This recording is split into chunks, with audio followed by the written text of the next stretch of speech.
La vérité exige de repartir de zéro, sans dogme ni idéologie. Mais une chose est certaine, chaque génération doit à la suivante ce qu'elle a reçu de ses prédécesseurs, un ordre social établi.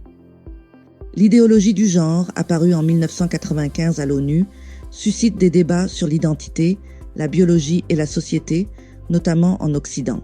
Le savais-tu? L'idéologie du genre affirme que l'identité est socialement construite.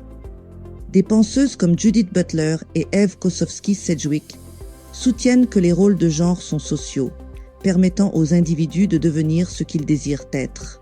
Les opposants comme Jordan Peterson et Helen Joyce soutiennent que cette idéologie nuit à l'identité humaine et n'est pas une théorie scientifique, mais un ensemble d'idées ignorant la science.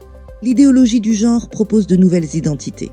Sur Facebook, par exemple, il existe 56 options pour définir son genre, incluant non-binaire, genre fluide, pangender, entre autres.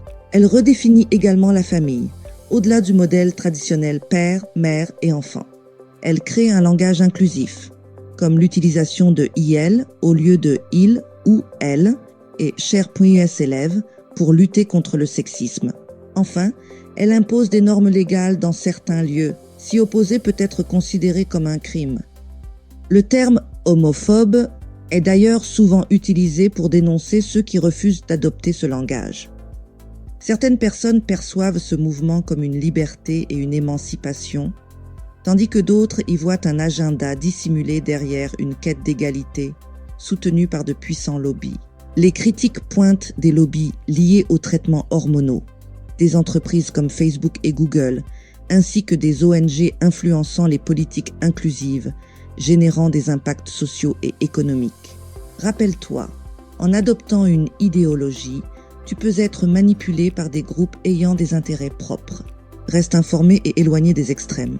Personne ne devrait être contraint d'adhérer à une idéologie pour être considéré comme un citoyen moderne. Et souviens-toi de cette pensée. Le meilleur catalyseur de l'abrutissement est l'attachement inconditionnel à une idéologie politique.